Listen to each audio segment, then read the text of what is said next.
Okay, it is good to be here with you for the second week of our marriage emphasis. We're glad to be back and here with you again. The Morgans had their 50th wedding anniversary since this class is a marriage emphasis. That's a great thing to acknowledge and a good thing for many of us to aspire to. And so congratulations to them. Last week, we looked at the story of Adam and Eve before and after sin entered the world, and we talked about that particular story. We talked about how God fashioned Eve for Adam, and our belief that God fashions your spouse for you, that He makes your spouse for you. And when Adam wakes up, there's a sense of awe. This is the one like me. This is the one you made for me. This is the one that corresponds to me. And that incredible sense of awe. We see their intimacy before sin enters the world. They were naked and not ashamed, Genesis 2:25. And it was the way God intended it to be. It was marriage the way He designed it in the garden. But then sin enters the world, and we see immediately them hiding from God and in essence hiding from each other. We see them blaming each other and blaming God and doing both of those things, and quickly their relationship is split. But we see ultimately God dealing with grace, and even though they sinned, even though they made that choice, God deals with them with grace. So today we're going to talk about another couple. And by the point this couple is in the picture, sin is in every crevice, every nook and cranny. Sin has made its way into the world. And we'll see kind of the evidence of that through this story. We're going to talk about Hosea, the prophet, and about Gomer, his wife.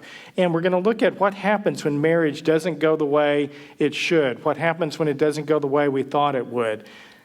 So the story of Hosea and Gomer is a story on many levels, and it's a story about the relationship between Hosea and Gomer, which is mainly what we'll be looking at today, but it's also a story about the relationship between God and Israel and what's going on for God and Israel and the relationship there. It's a story about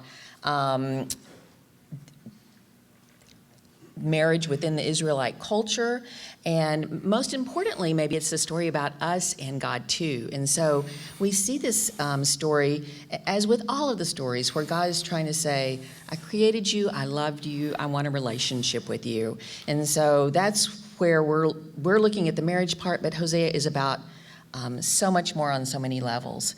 Hosea lived in the 8th century BC, and he was a prophet, preacher in the northern kingdom of Israel. And during the time that Hosea lived, Israel was really pretty prosperous. Jeroboam II was king, and they had political and religious corruption. Sound like anything we know? Similar to our times, right? They were aware of God, but they weren't living in a manner that was honoring to God. And so they knew God, but they didn't know Him and weren't honoring Him. The story about Hosea and Gomer illustrates for us that relationships are tricky. And that's tricky whether it's our relationship with God, our relationship with others, but specifically our relationship with our spouse. And if you don't know that marriage is tricky, you haven't been married for a week? A month, pick one. And so we believe that there are many things in this story that we can see in terms of our marriage relationships and how God wants us to love each other in that marriage relationship so that others see that, and also how He wants us to love Him. Okay, and last week we told you we wanted you to talk with us and think with us, and we're going to do the same thing today. And this one's even going to be a little bit more complicated. We're going to ask you at certain points in the lesson to put yourself in Hosea's shoes and put yourself in Gomer's shoes and to think out loud with us about what they were experiencing, what's going on for them, what are they experiencing at this point in the story. And so we'll look at that, and as the story unfolds, we'll ask you to tell us what you think was going on from their perceptions, from their experience, and those types of things. So as I read Hosea 1, 2 through 9, and I'm using the NIV this week, but ask yourself, Like, what was going on for Hosea when this happened? And what was going on for Gomer? And what was going on for the people in the town who were around them? When the Lord began to speak through Hosea, the Lord said to him, "Go and marry a promiscuous woman and have children with her. For like an adulterous wife, this land is guilty of unfaithfulness to the Lord." So he married Gomer, daughter of Diblaim, and she conceived and bore him a son. Then the Lord said to Hosea, "Call him Jezreel, because I will punish the house of Jehu for the massacre at Jezreel, and I will put an end to the kingdom of Israel. In that day I will break Israel's bow in the valley of Jezreel." Gomer conceived again and gave birth to a daughter. Then the Lord said to Hosea, "Call her Lo-Ruhamah, which means not loved, for I will no longer show love to Israel, that I should at all forgive them. Yet I will show love to Judah, and I will save them, not by bow, sword, or battle, or by horse and horsemen, but I, the Lord their God, will save them." After she had weaned Lo-Ruhamah, Gomer had another son. Then the Lord said, "Call him Lo-Ammi, which means not my people, for you are not my people, and I am not your God." So let's look at a couple of things while you're thinking. There are several ways to look at the story of Hosea and Gomer. One is that it's an allegory, and it's just kind of a representation of God and Israel, and but it's not a real thing. That Gomer was not originally. A second way to look at it is that Gomer was not originally adulterous, but that she became that way later on during their marriage. A third way to look at it is that God asked Hosea the prophet to marry Gomer the prostitute. And we tend to believe the third view, that God asked the prophet to marry a prostitute. And so that's the framework that we'll be coming from as we look at this passage. In chapter 1 through 3 of the story, we get a glimpse into Gomer and Hosea's story, and then we see through the other passages, chapters 2, 4, and so on, that God is calling out the nation politically, relationally, and spiritually, and he's saying really that they're bankrupt, and he's working through Hosea to present a picture of himself and how he loves Israel and the world at that point. Okay, so here's the first chance to put yourself in their place and see what you can do. Let's do Hosea first. God says, "I want you to go marry this person who is either promiscuous or a prostitute," like Molly said. What's going on for Hosea when that happens? He's thinking, "I'm going to get burned." Okay, you wonder if he's a little bit cautious. What do you think? What's going on for Hosea? Did I hear you right? Okay. Was I dreaming? Did I eat some bad pizza? Did I hear you right? I wonder if he wondered about that. Yeah. Can I have another sign? Yeah. Can I have a sign to confirm that sign? Question, why? Okay. Why? Shouldn't I be looking for a faithful wife? Say, Shouldn't I be looking for a faithful wife? Okay. a good Christian girl, been to good schools. Shouldn't that be who I should be looking for? I think that's an interesting one. That it might not be lawful. In fact, it kind of runs counter to what the law seems to say and what God normally does. It's kind of interesting to ponder what was he going through, and I wonder if he went through all those things. He ultimately does exactly what God asked him to do, and he shows his obedience and his faithfulness to God and does it. But you wonder if all these, did I really hear correctly? Surely not. This surely can't be what I'm supposed to do. Maybe he thought even, okay, God, I get it. Maybe you're trying to make a point, and you're using me to show something, and so he was willing to do it. Maybe even trickier, what do you think about Gomer? What's she experiencing? I'm sure she thought, am I worthy of having this? I really wonder if she struggled with, why me? Yeah, am I worthy? Yeah. Why are you choosing me? There are all these other good girls out here. You choose one of them. Maybe in some disbelief. Like, is he gonna be faithful, or am I just gonna get burned too? Okay, you wonder if there's something like that. I think Because it that, doesn't make sense. Why would he choose me, basically? it doesn't make sense, does it? No, yeah. Anybody else? Gomer. She might be wondering how this would affect her if, my assumption is that from the command, choose an adulterous wife, there's a reputation established. So will this affect her profession, the lifestyle that she has chosen? She obviously hasn't chosen one of marriage and childhood. I think that's a fascinating one, like what will this mean and what will it do? And what will it be like? I think that's a fascinating one. Yeah, and I'm betting prostitutes make more money than housewives in ancient Israel. Yeah. But what other people would think.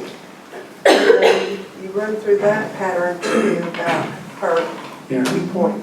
Yeah. Okay, what will other people think? You know, because of the lifestyle she was living, maybe she had a bad life, and maybe she thought, maybe there is a God. Okay, you think maybe there's a part of her that thought maybe there's some hope, maybe I something good can. is about to happen. I mean, Okay, I wonder about that. Yeah. Do you think she thought, what if I can't do this?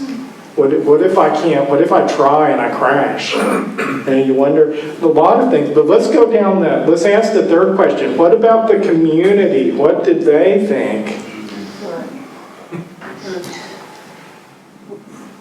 Well, I think it would definitely dampen their enthusiasm to ever want to believe anything that Hosea had to say. I mean, it just sort of put a, like the Chris Rock slap, Okay. They're ruined for life. Will Smith is Okay. There's our first reference to the Oscars. That's all I'm going to say. Woven into the lesson of Hosea and Gomer.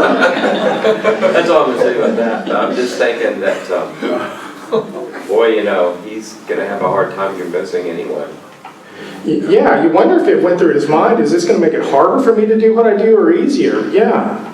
if I was Hosea's brother, I'd been like, dude, what are you smoking, man? I wonder if they got that, both of them, from the community. You can't do this.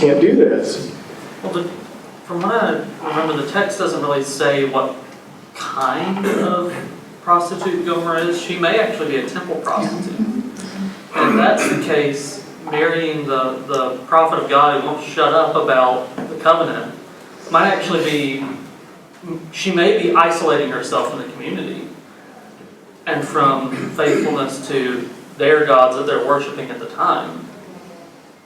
Okay, and you get with that kind of a sense of the complexity on both of their parts of how tricky this is. Things were not going well in the nation. And if you look at different things God does through the prophets, he does things to try to get people's attention because the normal methods weren't working. And I think that's what's going on here. And both of them agree to do this, and they step into this relationship. So Hosea and Gomer get married, and then they start having babies. And the first child is a son. We see that in 1:4. And they name him Jezreel. And Jezreel means God scatters. And it refers to God punishing Jeroboam for what he did at Jezreel. And then the second child is a daughter, which should be good. We see that in 1:6. But then God instructs Hosea to name her Lo Ruhama, which means not loved. And God's saying, I'm reversing my love for Israel because y'all have not listened to anything I've said or done to this point.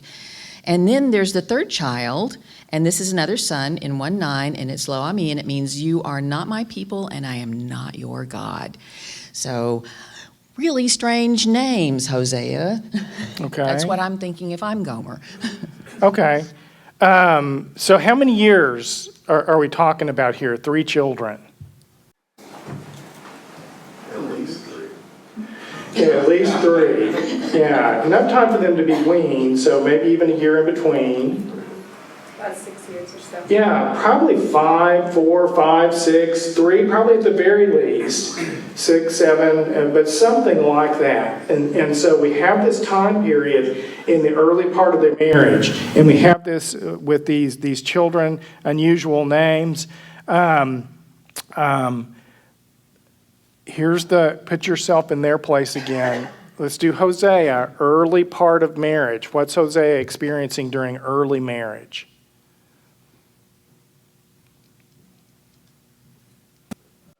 Culture shock, adaptation between your lifestyles. Okay, and their lifestyles, trying to weave those.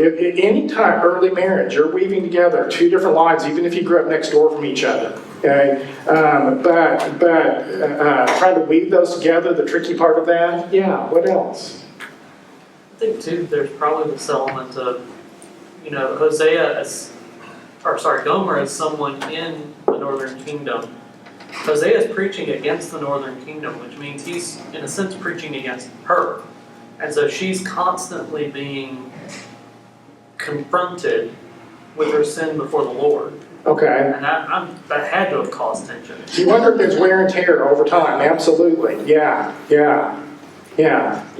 When right in the same verse, when in chapter 1, verse 2, when God tells him to take this specific type of wife, he expresses a similarity between that and his relationship with the northern kingdom. And I wonder if he's creating a likeness of heart or awareness in Hosea so that, in a sense, his message to the northern kingdom is so much more effective because he is experiencing, he's kind of understanding what God is going through. You just wonder if there's something real and tangible that God is doing in this circumstance. That increase his ministry to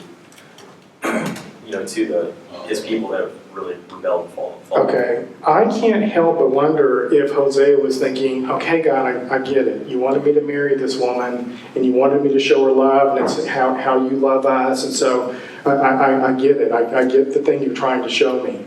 And so, and then maybe that comes through in what he does. Okay, anybody else? I don't know how Gomer is feeling right now, because she's had 3 babies very quickly, one after the other, and she's pretty busy as a mom. And I just kind of wondered what she was going through. Okay, we see a lot of people in ministry where the busyness of early life, and you can get disconnected from each other, and you wonder if in his, if something like that was going on. Yeah. And we'll come back to Gomer in just a second. Hosea was willing to do what God asked him to do. He married this woman who's promiscuous or a prostitute. He named his children really unusual names. There were pretty graphic depictions of God's words to Israel and trying to get their attention. And maybe he thought he had rescued Gomer. Maybe he thought he pulled her out of whatever life she was in, and she settled down, and things were going to go okay, and that they would settle into this marriage and have a normal marriage. As a preacher, Hosea preached messages, and if you read the book of Hosea, a lot of the messages are about Israel's unfaithfulness to God. And a really interesting one of his sermons is in chapter 2. And we're not going to read chapter 2, but I would encourage you to look through and read it. And I wonder if that was an early marriage sermon. And I wonder if it came out of the, okay, God, I get it. You wanted me to rescue her, and I've done that, and I've brought her out of that life. And it really talks about, one of the verses that really catches my attention is 2:19, that talks about God's covenant love or his loving kindness, the word that's translated that way. And I wonder if that was part of him saying, I get it. You wanted me to marry Gomer to demonstrate your faithfulness and to depict how Israel's been unfaithful, and I get it. Let's come back to Gomer. Really, early marriage may be rough because of just the busyness and the early marriage is one of the most stressful times in marriage. The 2 low points in marriage satisfaction are preschoolers and teenagers. Okay, and there's sort of this double dip, and then when teenagers leave, marriages actually get better. People report more satisfaction in marriage. It's kind of interesting. He tells us the command was to go marry. He didn't find this woman because he was in love with her and they met, and so he chose this woman because God chose her. So it wasn't like they hung out and then fell in love and then decided to get married. This was the command God gave her. So things had to have been kind of Awkward, yeah. cringy. It was kind of a God-arranged marriage. Yeah.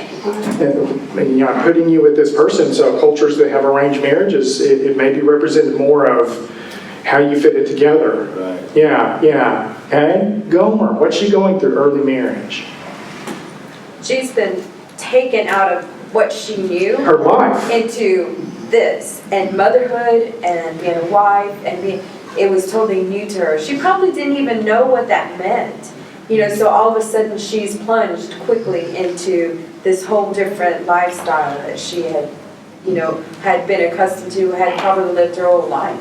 I think that's really interesting to ponder what that does. Yeah. I've never even heard the word parsonage, and all of a sudden she's living in it, and it's right next to the church, and everybody's watching, and it's life in the fishbowl, and that's kind of hard. Does that make sense?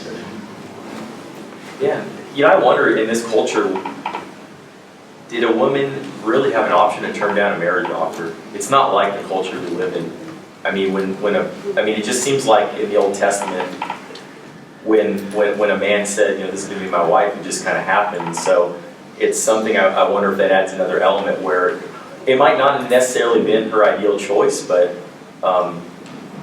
that's just the way their society and culture is. Yeah, maybe she had that ambivalence. Part of me wants to get married and be pulled up out of this. Part of me is not sure. Yeah. And she had that ambivalence. And I wonder if there are times in early marriage where this side of the ambivalence is winning the battle. Does that make sense? How did I get here and what was I thinking? Yeah.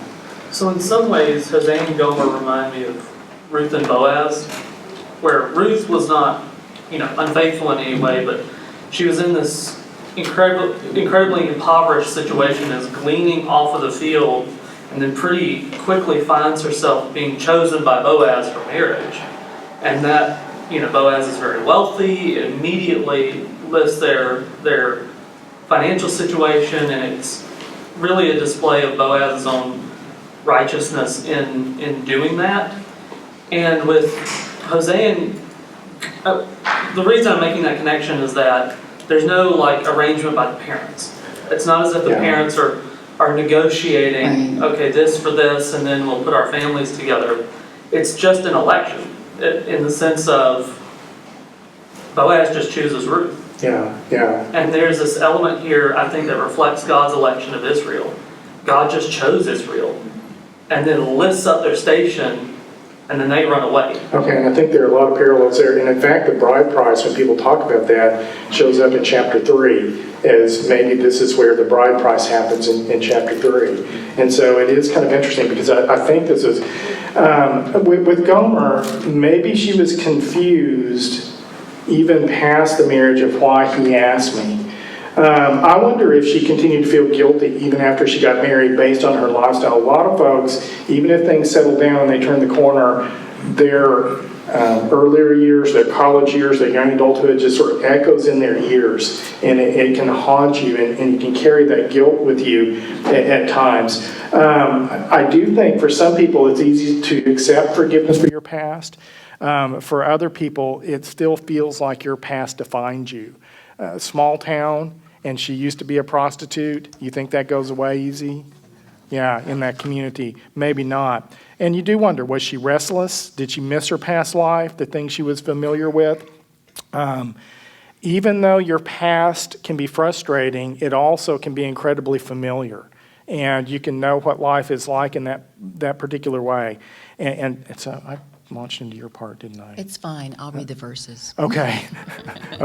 I just realized I had been doing her part. So. It's okay. Finish and I'll... Okay, and I do think our old life can kind of beckon us back to it. And like a siren song, it can pull us back to it, even if things are better over here. Okay, so let's look at what happens next. And this is Hosea 3, 1 through 5, which he was supposed to read, but I will. The Lord said to me, "Go, show your love to your wife again, though she is loved by another man and is an adulteress. Love her as the Lord loves the Israelites, though they turn to other gods and love the sacred raisin cakes.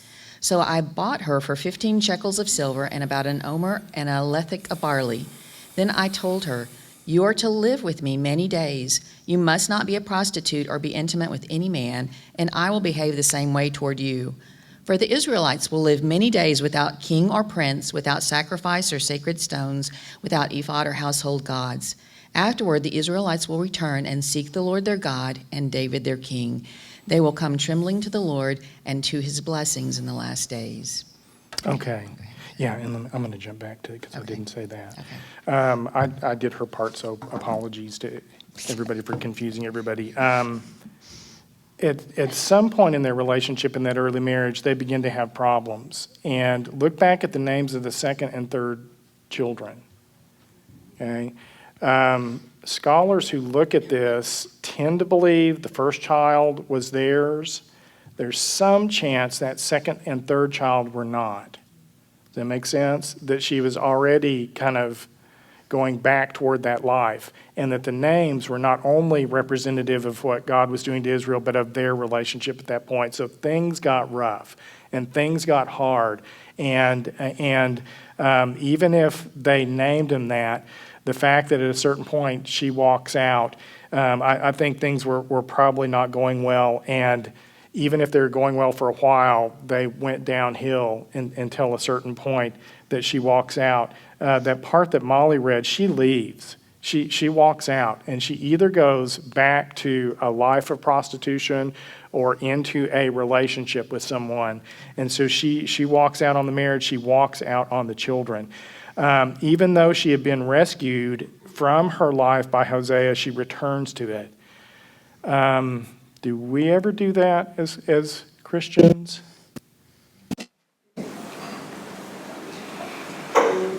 I think we have the ability, even though God rescues us and provides us with many good things, to go back to things we know and to go back to the way things were. Yeah, and I think it's called sin. It is, isn't it? Yeah. And remember when we said the story that sin sort of permeates everything? I think it pulls us back there, doesn't it, to that? Things God puts us in the palace, but that gutter seems awfully attractive in some ways because we know how to live that life, and we know what that's like, and we know how to be there. And so I think the pull is that direction. The default pathway, the sin influence, is in that direction of going back to things that are familiar, even if they're really, really not good things. Okay, so Gomer leaves Hosea and goes back to prostitution or to another relationship with another man. So you tell me, what's going on for Hosea when she leaves? I mean, a healthy amount of righteous indignation. Okay, so maybe he's angry at her. Maybe he's angry at God. Maybe he's angry at God. Both would kind of be legitimate, wouldn't they? What else? It speaks to the relationship that Hosea had with God, because he's asking him a second time now to repeat the process. Okay. It didn't work the first time. Why should I do it again? Okay. Yeah. So on top of the fact that she's left, now you want me to go back. Okay, but tell me what's going on at the house for Hosea. Do you think Gomer took the 3 kids with her? No, he's got them. He's got those 3 children, right? Yeah. And he's hurt. He's overwhelmed. Okay. He is saddened by the situation. But he still has to get up. He still has to take care of those children. Yeah. And despite what's going on with Hosea and his marriage and, the community and what they're doing, he still has to get up and still function as a father, as a parent, and despite his hurt. Yeah. And still, trust God and believing that what he has for him is right. Right. And, that's really hard. Absolutely. Well, Good. I've been thinking about the children. But maybe the children are benefited because now they have a prophet, with them teaching them. Their father also, he can teach them ways to overcome all of it. Okay. But I think his influence is probably going to be really big. Okay. It has to be. I mean, he Yeah, no choice. Yeah. Mhm. I think too, we can't miss the element, I mean, Hosea knows the law. He knows that under the law, she's going to get stoned. Yeah. And so I think there's something really profound in chapter 3 where the Lord sort of supersedes his own law Yeah. and says, no, you go back. Yeah. You still love her. Yeah. Do you think he's disappointed in himself any at all? Is that a possibility? I wonder, because, they got married and maybe he thought, she's here with me, I've rescued her, we're going to be good now. And then she leaves with 3 small children. Yeah. Yeah. I think when your significant other does something wrong, there's always like, did I do something? Yeah, I think so. Exactly. Yeah. Do you think at this point he's really questioning his ability to fulfill his ministry and his calling? He might just wonder, I don't know if I want to do this anymore. Because for me, that can be relatable. You just know the weight of responsibility and burden sometimes of, just being a believer and having certain callings, especially to some sort of leadership position. It's not the easiest thing to do. And it's easy when you're going through a train wreck in your life to just go, yeah, it just affirmed that I don't think I was the guy for this anyways. Yeah. And who's going to listen to me? Yeah, that's true. His credibility. Yeah. Uh-huh. Yeah, I think there's an interesting part of the passage where Hosea tells Gomer, you must not be a prostitute or be intimate with any other man, drawing a distinction between the two or in some way comparing the two. So that's really interesting as well, that it sometimes isn't just the physical leaving or the actual fact that she's a prostitute, but just the intimacy with another person. Yeah. Yeah. The passage of where God says that she is loved by another, that's got to be hurtful as well. He may not know what's going on, but now there's that God has told him she is loved by another. So it has to make you wonder, did I not love her enough? Did I not, do for her enough? And is his love, more than my love? Okay. That's a hurtful thing to think that maybe my love wasn't good enough. Yeah. This is tough, isn't it? It's a tough story, and it's a tough story to think about what was going on for them. He marries her, and maybe they both think, okay, we turned a corner, and then they crash and burn. He had to scratch his head when God first asked him, did I hear correctly? Was I mishearing? But is that magnified when God says, now I want you to go buy her back? I want you to go find her and buy her back. God comes to him and says to him, I want you to buy her back. At this point, I think the relationship has degenerated, not just that she's in a relationship, but I think that time has elapsed and things spiraled enough where she has gotten to the point that she's in sexual slavery. Does that make sense? Because he has to basically purchase her back from someone. It is that bad. And so maybe it started out with a relationship. Maybe she was unfaithful in that relationship, and time has elapsed. But she's in some kind of captivity, and he has to buy her back. God says, go get her again. Go buy her back again. So at this point, what is Hosea experiencing? I would say disbelief. What? You're going to make me go and get her again? Are you right? How am I going to treat her? How am I going to be able to forgive everything that has happened? He's got a lot of questions. He's going to be obedient. Now, obviously, he goes and gets her, but it's like, can I do this? Yeah, Can I do this? You wonder what he was thinking. God, I thought the lesson was the first thing. Yeah.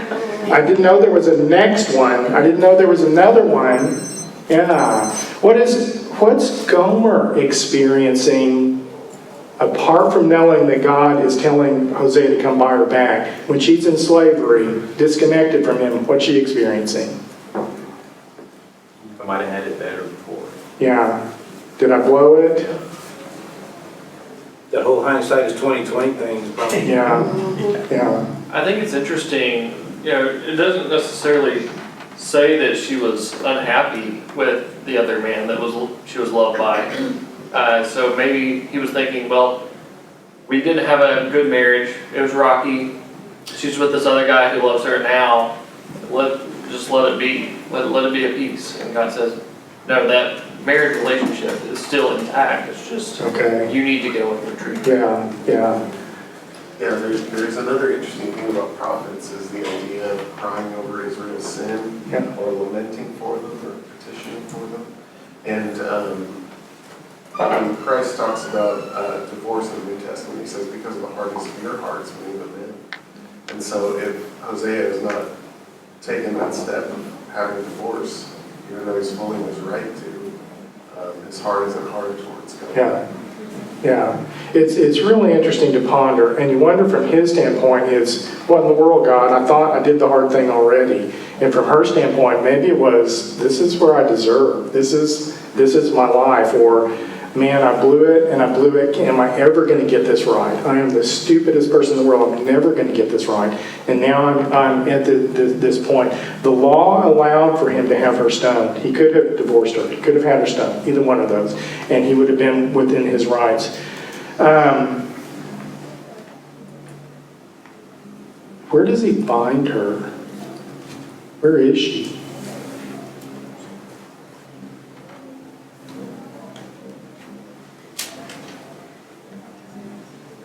I guess that would be the lowest place you probably could be. Yeah. And her lowest point is where he finds her. Yeah. Shackled up there, tied up naked, being sold. Yeah. So that's pretty much rock bottom. Yeah. Where she could be. Good side of town, bad side of town. Where is she? Yeah, bad side of town. The better part of the bad side of town, the really, really bad side. Where is she? I think she's over here. She's either in a brothel or she's in a slave market. And that's where she is. I think she's in a dark bar in the really bad part of town in the back of the bar. Does that make sense? And Hosea, following God's word, makes his way to that part of town, into the bar. What's going on for Hosea when he walks in the bar? What am I doing here? What am I going to find? How did I get here? What's going on? Will she even want to go with me? She's already walked out on me. Lord, am I doing the right thing? Okay. She's over there in the dark part of the bar, in the bad part of town, and she sees him. What's going on for her? Is he here to shame me for what I've done? I think Hosea is probably thinking, I've never been here before. I don't understand why I'm here to go and get her from this place. Yeah. I've never been to these places. And she's thinking, I've got to, believe that she's thinking he's come all the way here for me. Okay, yeah. And maybe she's thinking, I've always been here. This is way too familiar. Yeah. She may also be looking for the back door.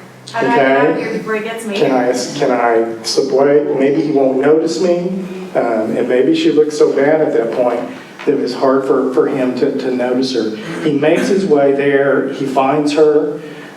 He buys her back, and it really represents a great personal cost. The cost was really high, not just emotionally, but financially. Maybe a year's salary. Maybe a year's salary. He buys her back. He takes her with her and basically cleans her up and lives with her and creates a place that's safe for them to try to, I think, rebuild the relationship. If I could just say too, he buys her back, which means technically that he owns her now, but he doesn't, that she's his slave, but he does not keep her as a slave. He buys her back as a slave, but then he takes her back as his wife. Okay. You remember I mentioned the sermon in chapter 2, and I mentioned Hosea 2, verse 19. Hosea 2, verse 19, says, I will betroth you to me forever. Yes, I will betroth you to me in righteousness and in justice, in loving kindness and compassion. Okay, and this was, I think, I said, kind of my opinion, I think maybe this was a sermon in the early part of marriage when things were still relatively okay, perhaps. I think this is a fascinating verse, and that word loving kindness is really important. We see that throughout the Old Testament, God's loving kindness. A lot of the Psalms have to do with God's loving kindness, the Hebrew word hesed. It talks about loving kindness is God's covenant love. Or another way to think about it, and I really like this way, it's a love that pursues. It's a love that comes after. And it's a love that comes and finds you. God's covenant love. Covenant love is a really fascinating, it's the opposite of what we do in our society, which is contract love. You do these things and I'll do these things. Maybe we'll sign a prenup. And if you don't do any of these things, then I can bail. And it's kind of a contract. You have to do these things or I'll be unhappy and then I'll need to exit. Covenant love basically says, not only going to do my part with perfect faithfulness, I'm going to help you do your part. And that's what God did for Israel. That's that covenant love for Israel. Israel, you can't do this. You're not very good at this. You end up in the bar. Okay? You're not very good at this, so I'm going to do my part in perfect faithfulness, God says, and I'm going to help you do your part. The pursuing component of that, this is the one that finds the one of the 99 that are safe, and it goes after the one. Okay? It's a pursuing love, and that's what he asked her to do. Even when Israel didn't do their part, God's love was patient and pursuing, and this is what God instructed Hosea to do to Gomer. And it's a picture or a demonstration of what God did for us. When we were at our worst, when we were completely unlovable, when we had nothing to offer, when we were in our bar in the bad part of town, when we were in the gutter, that place that was so familiar to us, he gave his son to come and die in our place and buy us back. Okay? Pretty incredible story. Yeah. Okay, so let's talk about this a little bit further. Obviously, we are Gomer, right? I mean, that's who we are. So how are we like Gomer? And we'll start with our marriages. How are we like Gomer in our marriages? And we always tell people to talk about your neighbor, not about yourself. Are there any things we do in our marriages that are like Gomer? I think we can easily lack responsibility for the things we're supposed to be taking care of. Okay. And it appears that Gomer did that more than once, right? Okay, so we cannot not take care of the things that we should be taking care of. Okay, good. What else? How are we like Gomer?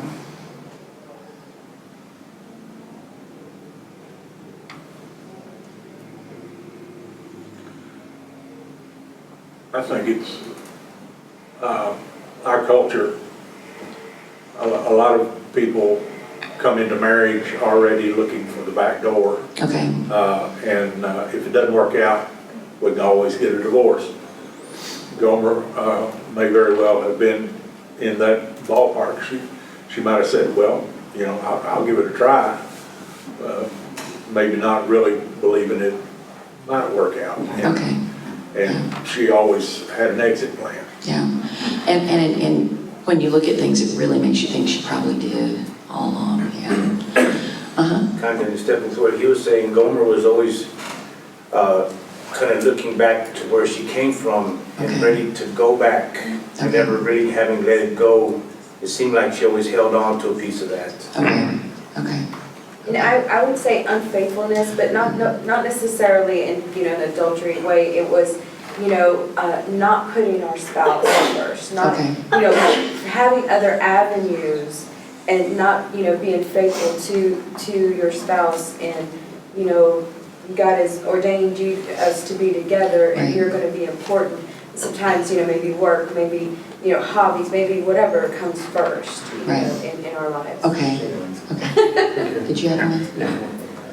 Oh, no, that's it. Okay. That's an excellent. No, it is. Yeah. It really is. Yeah. And that one was actually on our list.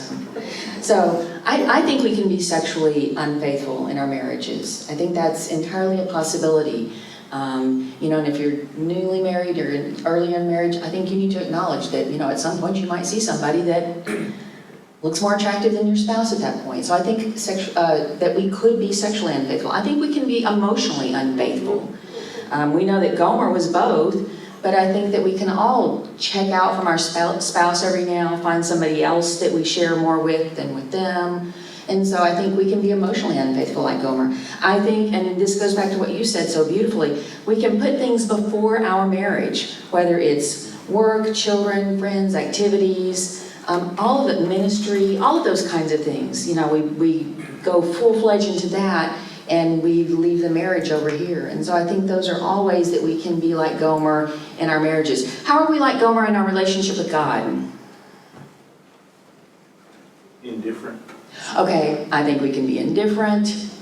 And that's, I think, how I see Gomer sometimes too. Yeah. How else? I don't think she had much of a education about God. Okay. And so therefore, she didn't have the ability to connect.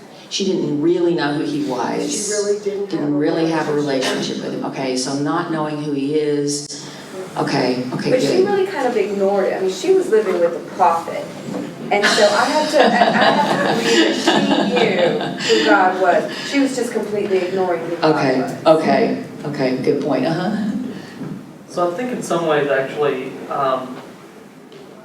thinking of a relationship like a marriage is actually easier than thinking of your relationship with God because it's more tangible. Okay. The person's right in front of you. They're physically there. God isn't physically with us. He is with us, but not physically. In some ways, it's easier, I think, to neglect our relationship with God because the work involved is different. Okay. It's like I said, it's intangible. Okay, yeah, and I think that's, yeah.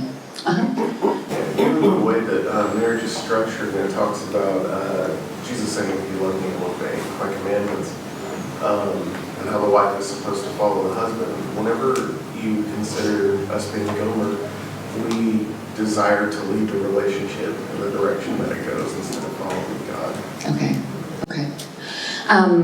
We made a list because it's what we do. I think in our relationship, we're like Gomer in that we seek our own good and want to do things our own way. And so, okay, God, I don't understand. I think we confuse ourselves with God. Okay, I think Gomer thought, I know better what's best for me, and you don't necessarily. I think we also create and serve idols. And those come in lots of different forms, not just raisin cakes and little statues. So I think that's how we can be like Gomer in those ways. Okay, so, and this is the hard part. We're like Gomer. I mean, that's who we are, but we're called to be like Hosea. Okay, so what can we do in our marriages to be like Hosea? I think part of the aspect of covenant as opposed to contract, like y'all had said, is covenant involves a change in status, which then has implications for how you live. So,